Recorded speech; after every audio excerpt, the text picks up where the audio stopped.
Yo, what's going on, you guys? It's your boy Ben Mahari here, representing Mahari Nation Sports Podcast. Hope y'all been having a good day thus far, and I hope you guys been enjoying the last two videos I've created. Man, go guys, check it out on my on the channel as well. Um, I wanted to particularly talk about this subject right here between the whole JJ Redick comments in regards to Jerry West and Bob Cousy. And I'll tell you this, man, it's been kind of been sparking a lot of talk the last couple of days. And I will say that it's been a lot of talk all around.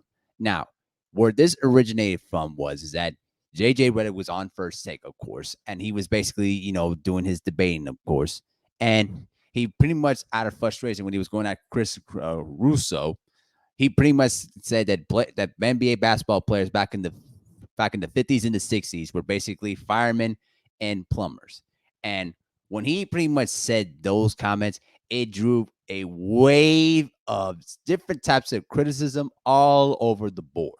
Now, I've been hearing, various channels like, Too Raw and, bit of what Ticket had to say a little bit, though. And also Lamont as well, hearing what they have to say, because what I like to do is just get both sides of the fence and try to, engage on what people are saying and what their sentiments are. Now, doesn't mean that they are, legitimate and all that. That depends on how you think of it. But here's my 2 cents on the whole thing. Both of these guys are actually right. Now, I'm gonna tell you what Jerry West had to say. Pretty much Jerry West, had to, bounce back after me making those comments. He pretty much said that those comments were pretty much disrespectful and reminded him that he pretty much averaged 12 points a game in the league. You know what I mean? And so, it just pretty much buried it. And then also Bob Cousy also had his say as well, and pretty much, fired back at what JJ Redd's comments were. Now, could JJ Redick said things in a pretty much in a different way? Of course he could have. But I'm telling you, he's not actually wrong in terms of what he said. Now, the way that it was said may come across as disrespectful. And I could get where a lot of the old school fans could get offended about what he said. And it ties into the video that I did this morning. Go check it out on my archives of the channel. But it really ties into the fact that a lot of old school and new school fans just cannot figure out a way to give them their just due and their respect to one another. And it really comes across as being disrespectful to their own perspective eras. Now, was the substance of what JJ Redick said inaccurate? Not necessarily. Because remember, back in the day, we're not talking about the NBA in terms of today, where players can make millions of dollars through, even through little lower tier contracts. We're talking about an era back then between the 40s and the 60s where a lot of the players back then did have second jobs because the NBA wasn't making the big level of money until later on in the decades after that. So there is some substances of what he was saying. Now, what Jerry West had to say was that he pretty much had to say, hey, we actually were a tougher breed back then, and you had to earn everything you got.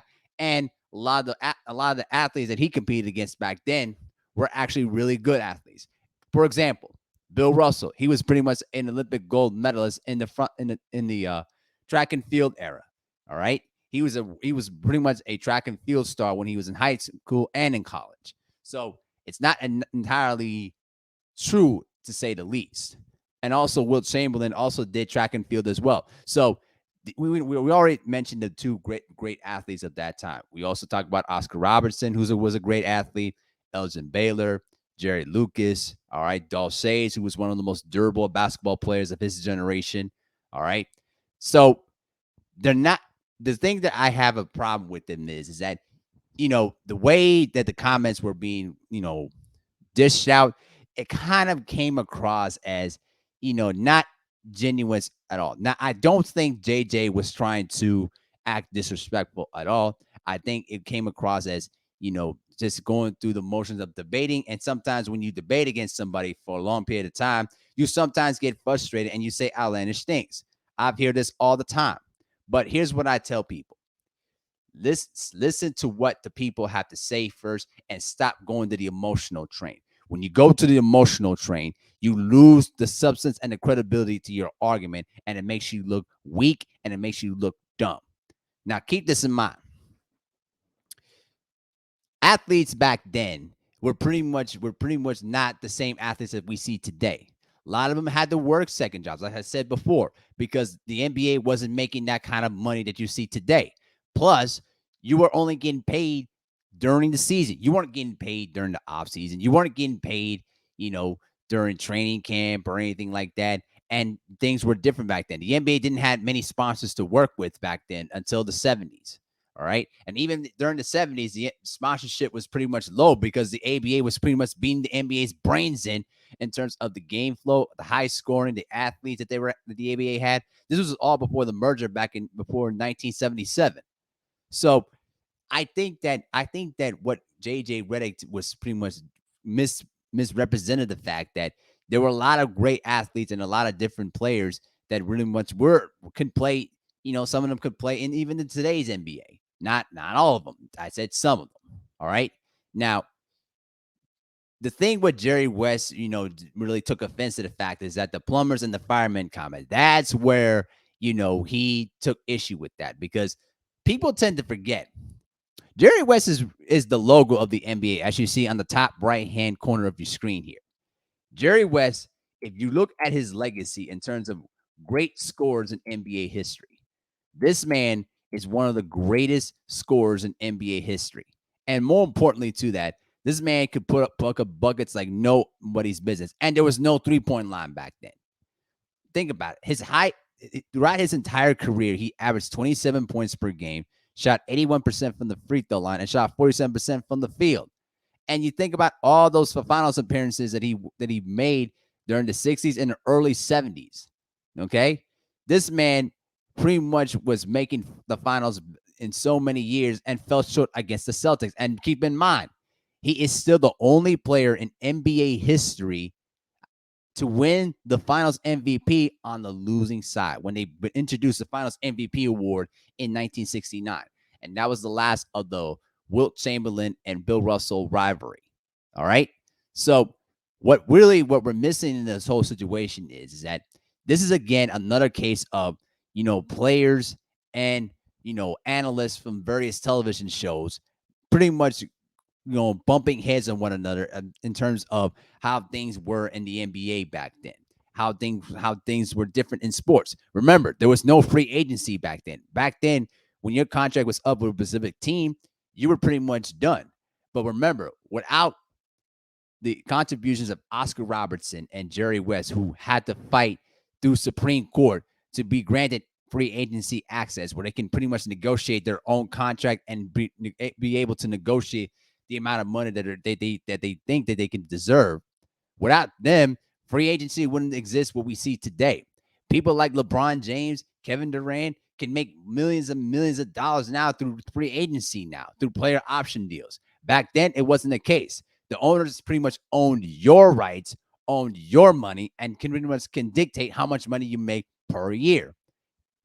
So we have to keep in mind that without those guys like the Jerry West and the Oscar Robertsons and the Wilt Chamberlains and the Bill Russells, who pretty much were the foundation of the NBA, you wouldn't see the superstars that you see today. Obviously, the Birds, the Magics, the Jordans, the Isaiahs, the Elijah ones, the Shaqs, the Kobe's, the Steph Curry's, LeBron's, all these guys that came through generations after their playing days were over with. So I don't find, the need to rip JJ Redick or rip Jerry West at all. I think that they're both right in terms of their own perspectives.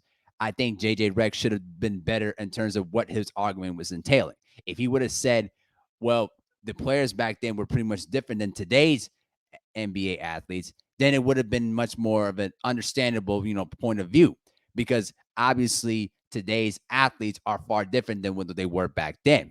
But to pretty much say, the plumbers and the firemen, type of comment, it just came across as, kind of disingenuous and kind of insulting, to very much say the least. I don't think he was intended on being that way, but when you say those kind of things in the heat in the moment, that's how people are going to look at that. And I think that he should have done a better job of rephrasing his words, or just not saying those words and saying it in a different way, if that's what he really felt in the first place.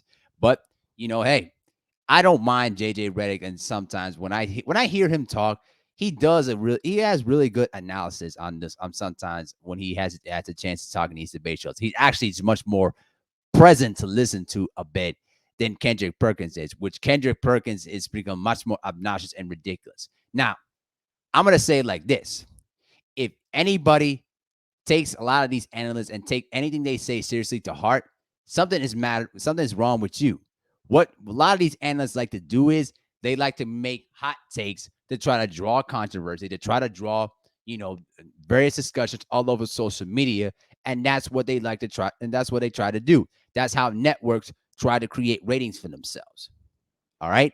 So I wanted to point that very clear. So when anyone tries to send me, oh, this is what Kendrick Perkins had to say, or this is what JJ Redick, or this is what Ryan Hollins had to say, I could care less what they say. I really don't, because at the end of the day, they can have their opinion if they want to, but pretty much what they say is becomes utterly meaningless because their playing days are pretty much over with.